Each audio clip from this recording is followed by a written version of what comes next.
Next, a photographer who documented Jewish life in Central Ohio. Then, a collection of glass negatives found in Grove City uncover a forgotten history. And later, the early history of Champaign County.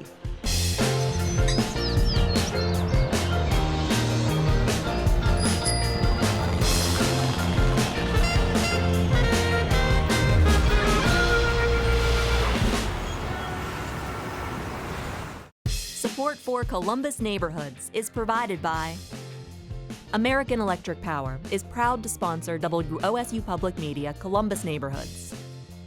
Working together with our communities, we're committed to powering a bright, boundless future for us all. At Ohio Health, we believe it's important to have a healthy understanding of the world around you. That's why we're proud sponsors of WOSU Public Media and their work to educate, entertain, and inspire the people we serve. Bailey Cavalieri, your relationship with your law firm doesn't need to be complicated, it just needs to be right. And by viewers like you. Thank you. We're at the Ohio History Connection, and I am always impressed by the number of photos that they're able to collect. Right, and I love all the descriptions too, like this one of Emma Gatewood, who in 1955, she solo hiked the entire Appalachian Trail. And she was 67 when she did it. This show is all about how people and communities capture history. Our first story is about a local photographer named Herb Topolaski, who documented changes he saw right here after World War II. He made his living as a commercial photographer and was able to capture Jewish life in Central Ohio. My granddad came over with his parents. I believe he was 2 to 3 years old. It was probably 1881 or 1882. Like a lot of the immigrants, refugees at the time, they went where the work was. And Circleville, that's where they settled. They were hidesmen. They'd go around and collect hides from farmers. Eventually, my granddad down there was in a grocery business, and then he moved up here and opened the Barrel House. That was in 1917. It was at 76 West Broad Street. And on one side was a bar, and the other side was the barrels. And at that time, you'd bring your bottles in, and they would, I assume, clean them and recork them. And then Prohibition came, and that pretty much ended the bar business. They moved over to State Street. This was at State and Wall Alley, where the Rife Center is right now. And the restaurant was called the Java Lunchroom. You could get a regular dinner, pork dressing, roast beef, brown gravy, baked ham and baked beans, potatoes, bread and butter, coffee, tea, milk, or a beer for 25 cents. My dad was born in 1918. Because his parents were in the restaurant business and they opened up very early and closed very late, most of his family involvement centered around the restaurant. So he spent most of his childhood playing downtown. So he was kind of taken in by all the technology that he saw around him. 35 millimeter photography, what we called candid photography, came into play, and it was basically where you could take pictures a lot easier than you can in the old days, where you had to have the plates put in the camera and all this studio kind of thing. So he made a kind of a start by taking pictures for the Macchio, which was the OSU yearbook. And he took pictures of the fraternity parties and this kind of thing. Later on, when he graduated OSU in Arts and Sciences, a lot of the organizations would realize that they wanted publicity shots, and Dad was kind of a natural, so he started taking publicity shots for many different kinds of organizations. Anything from product photography to promotions for theatrical works. Being part of the Jewish community, he was their go-to guy. So I not even try to count the weddings, the bar mitzvahs, the pictures of community meetings, the bowling leagues. They always were bringing in somebody famous to do a speaker. And this was one of the pictures that I didn't even know he had taken, but that's Mrs. Roosevelt. Being in downtown Columbus, he got involved with just every part of society. It was not unusual for Jim Rhodes to call the house on a Saturday or Sunday. He was auditor of the state at the time. And we went up to his house. He said, "Herb, tomorrow I'm going to announce I'm running for governor." And my father said to him, "What is the theme of the campaign going to be?" And he looked at my dad and he says, "Prophet is not a dirty word in Ohio." And my father looked down and said, "Is that your briefcase in the corner?" And he said, "Yes." He says, "Pick it up and follow me outside." And we went outside in the middle of the street, and he told Jim Rhodes to walk about 20 feet away from him, turn around, and come at him like he meant business. And that was the picture. Again, another Sunday morning, a phone call, "Meet me downtown." And wasn't sure where we were going, but Dad followed him in his car and the police cars. And they went into Mount Olivet Church, I believe, on East Main Street.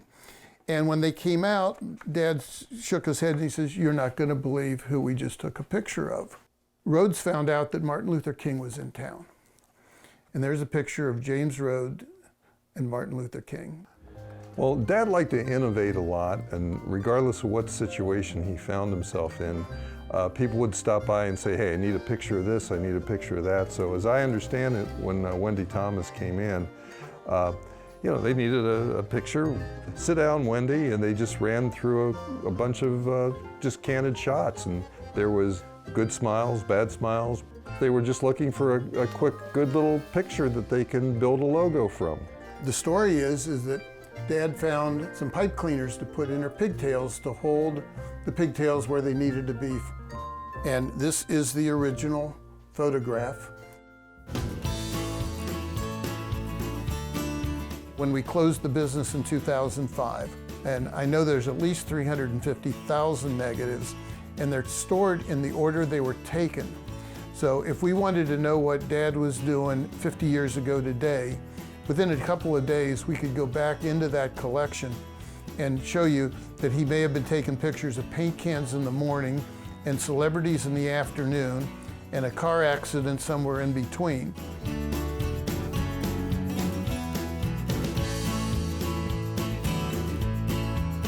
Dad was welcomed and accepted in all different kinds of religious organizations. He was trusted. His ethics were unbelievably unselfish. And if there was one thing that I can take away from that experience is I learned how to treat people.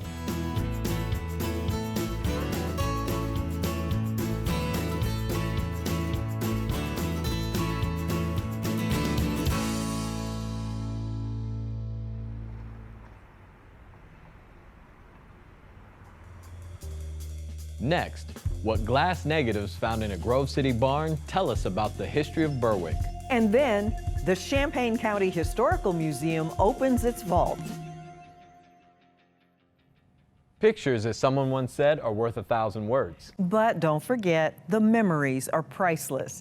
And sometimes pictures are the only things left to tell us about a particular moment in time. And that proved to be true when a collection of glass negatives found in a Grove City barn uncovered some lost history. Here's that story. Emil Ambos' father is Peter Ambos. He's actually originally from Germany, but he moved to America starting in Norfolk, Virginia, where he had a confectionery. He ended up moving to Columbus and set up another confectionery. Peter Ambos was successful in his business and then had another success when he managed to land Dorothea Jaeger as his wife. Dorothea was one of the daughters of Christian Frederick Jaeger, one of the pioneers of the German community in Columbus.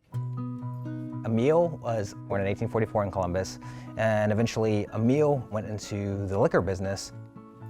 With all this money that's coming in from the liquor business, he decides to buy this property out by Alum Creek, and it's by these little lakes, what would be modern day Livingston Avenue and College Avenue, right near where Berwick is today.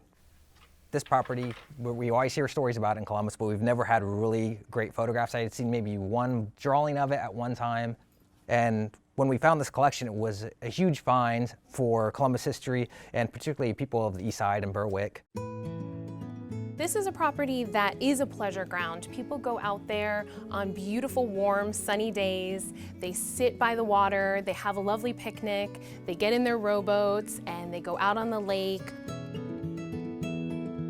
He stocked these two lakes very well with all sorts of fish. He builds a dam with a bridge across the top. You can see below it kind of falls down into a waterfall. And he also builds mesh screens along the edge of the lake where it drops down into Alum Creek. So he had this really well-stocked lake and he wanted to keep them there for his own purposes. He builds walking bridges, he builds a water fountain, he has a water tower, he has the windmill, he has stables for his horses, and he builds many different cabins, and from my understanding, a residence as well. We have an image that shows a few individuals sitting on this mounded island in the lake, and when you zoom in on that one, we realized that behind this man's head, you can see some antlers. We did a little bit more research and came to find that Emil Ambos used to allow the Elks to host their annual clam bake at his estate.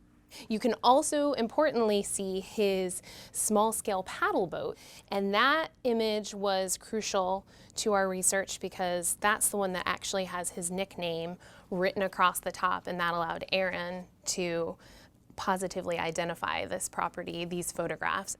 At the very top here it says Uncle AME. I didn't know what that meant, and I started doing some research, and I ended up finding a reference to this boat on the Columbus Dispatch database that we have, and that was Emil Ambos' nickname, Uncle M. And then when we started doing more research, we realized that the people in the photographs were Edmund Aris and his wife Elizabeth, and they are relations to the Yeagers who married into the Ambos family. So Edmund Aris is Emil Ambos' second cousin. So that's how we kind of pieced everything together, and we realized who the people were in the photographs.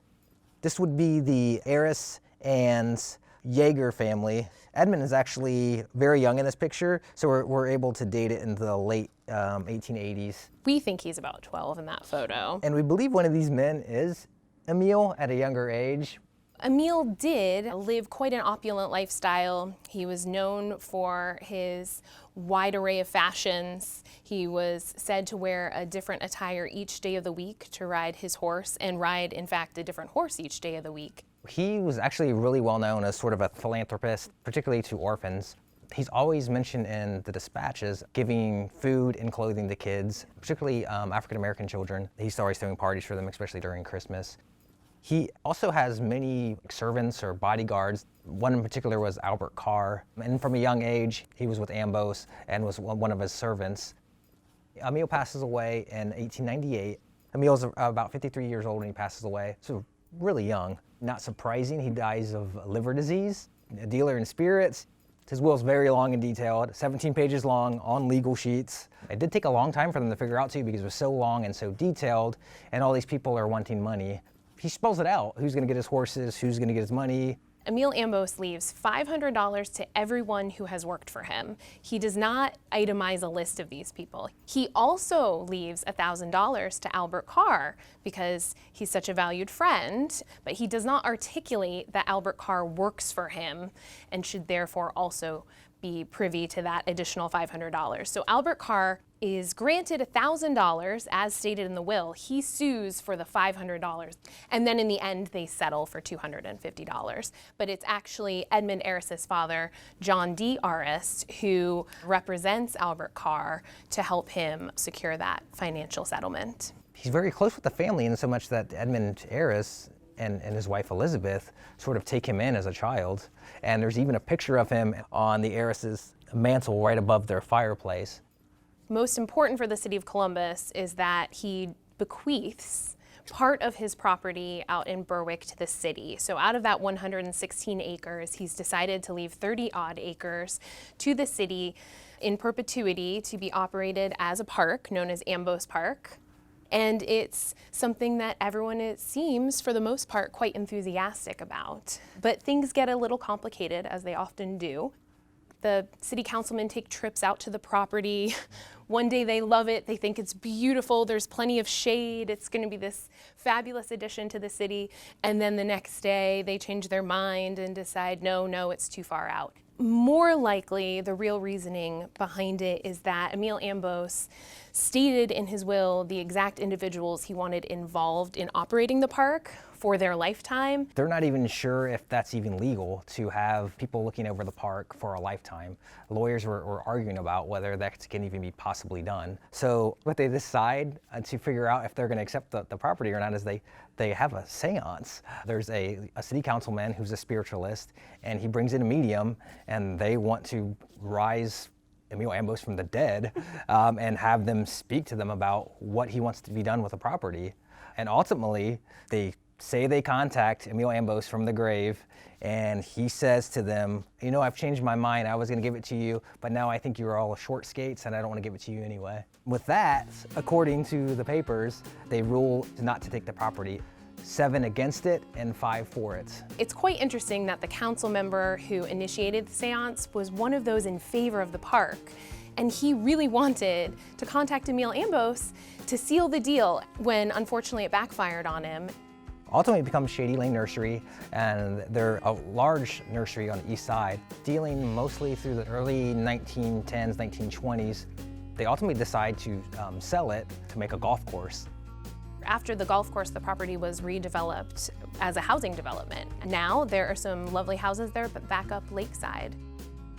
Another major stipulation of the will is that he has a life-size sculpture of him put at his grave in Green Lawn. So he's now in Green Lawn with his fisherman hat on, his pole, and those fish. And they said at any time during the day, you could say at 2 o'clock in the morning, hey, Emil, do you want to go fishing? He would get up, take his fishing rod, and he would go out and fish.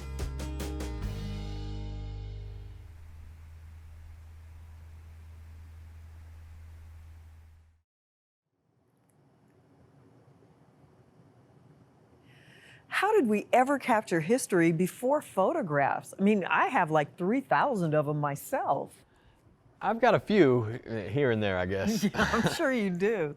Local historical societies and museums, like the Champaign County Historical Museum, have found ways to gather and preserve all kinds of items beyond photographs. The folks over there invited us to come look at some unique items in their vault that captured the area's history before the photograph.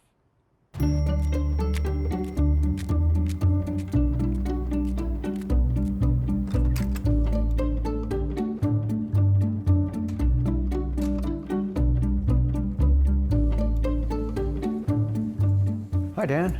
Hi, Brent. Good to see you. Nice to see you. This is a wonderful museum. You have so many artifacts here. We have over 14,000.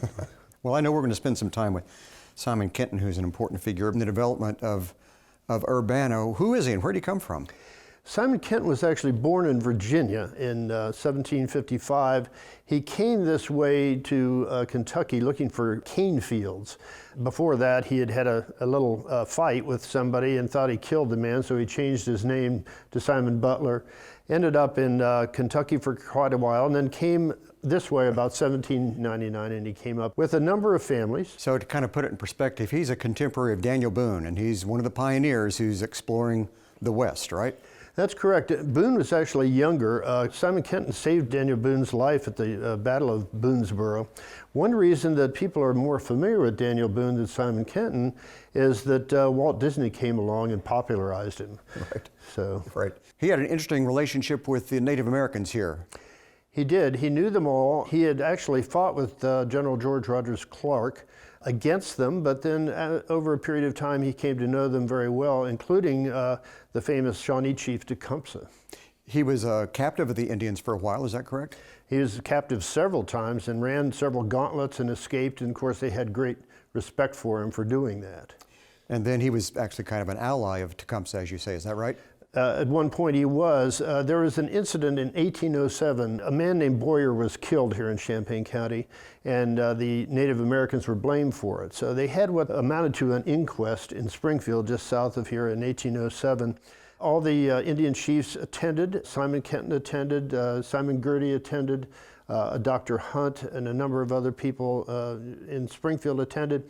They were told to leave their weapons at the county line. Tecumseh brought his tomahawk, which we have actually right here, with him and refused to leave it at the county line. During the inquest, somebody offered Tecumseh a pipe, a clay pipe. He took that pipe, threw it over his shoulder, it smashed, and said, I'm going to smoke my own tomahawk pipe, and there it is. This is a new different handle, but this is the actual implement that Tecumseh had at that meeting. Correct. The handle would have been hollow so he could smoke through it, see. Yeah. So. And from there, other folks start following Kenton and settling here in this area, is that right? Right. One of the families that came up with him was the Ward family, and Colonel William Ward actually platted the city of Urbana, the county seat of Champaign County, and the county was established in 1805. Now, you mentioned the Ward family, and the Ward family has a famous descendant, correct? That's correct. Colonel Ward's grandson was John Quincy Adams Ward, who was probably the most prolific and well-known sculptor in the world in the 19th century. And J.Q.A. Ward, as we call him, grew up here as a little boy, maybe 5 or 6 years old. He went out to Nettle Creek nearby and got some clay and formed that little image. He went on to do a number of famous sculptures. Some that people have seen and they wouldn't even know it. There's a sculpture of Garfield near the Capitol in D.C., which I saw this summer and didn't realize it was Ohioan who had created that. That's right. And you can look at any of his, for example, General Thomas in Thomas Circle in Washington, D.C., and you'll see the J.Q.A. Ward signature on them. The famous George Washington overlooking Wall Street is J.Q.A. Ward, and at least 6 sculptures in Central Park.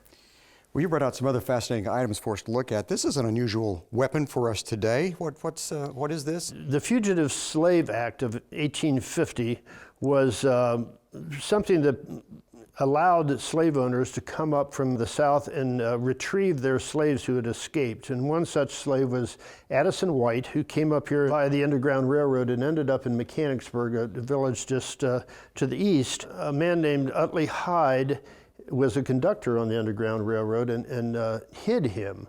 Well, his slave master found out about it, came up with some U.S. Marshals to get him. Addison White hid in the attic with this very pistol. And when the marshal came around to arrest him, he shot down from the attic, hit the marshal in the chest, but the bullet hit his rifle and ricocheted off, so he was not killed. But they grabbed Addison White and attempted to take him back. There were a number of fights on the way back, sheriffs trying to stop them, one thing and another. At the end of the day, the residents of Mechanicsburg actually raised $950 and purchased Addison White. And that led to a number of legislative debates over states' rights versus federal law. Of course, many people recognize these Congressional Medal of Honor. What's the story with that in Champaign County? Well, we have 9 recipients of the Medals of Honor from Champaign County and just during the Civil War. And of course, this is Marion Ross's Medal of Honor. Marion Ross was part of the Great Train Raid, where a bunch of Union soldiers under a man named Andrews captured a Confederate train called the General. Unfortunately, those gentlemen were captured and hung as spies. But yes, Marion Ross is from Christiansburg here in Champaign County. So this gets us through the Civil War here in Champaign County, and the county grows. And what do people do? What are the industries here? What are people doing? Well, of course, agriculture was primary, but we did have a number of industries, and I can show you all about it. All right, let's take a look. Okay.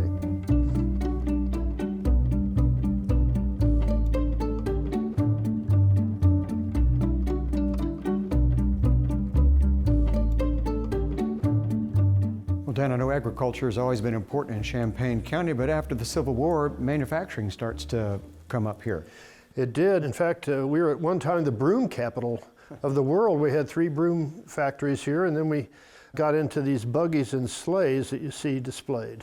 And this wasn't just one plant, there were several places around the county that made these sleighs and buggies. Mechanicsburg had one, Urbana had one, and St. Paris had the Walborn Riker Company, which is really the most famous of the buggy manufacturers. Well, it's funny, you know, talking about transportation, because even today there's a company that's tied to transportation that has a really interesting record in aviation, and that's Grimes. Warren Grimes was an orphan who worked for Ford up in the Detroit area, and of course they made the Ford Trimotor plane, and he came up with some wingtip lights for it. This is right before World War II, and all of a sudden FDR came around and said, we need 50,000 airplanes, and Warren Grimes said, I'll build the lights for him. And Grimes is now Honeywell, but they're still building them. I saw one concern, it looks like it was manufacturing railroad items. Yes, the Johnson Manufacturing Company was here for years, and they made tinware that the Oilers would use on the locomotives and that sort of thing, and we have quite a collection.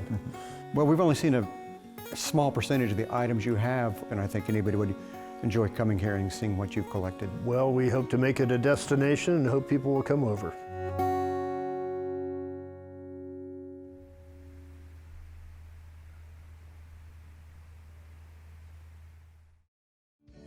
Thanks for being with us, and remember you can catch all our episodes on columbusneighborhoods.org. Plus, see our stories on the WOSU mobile app, and you can follow us on Facebook, Twitter, and Instagram. We'll see you back here next week on Columbus Neighborhoods.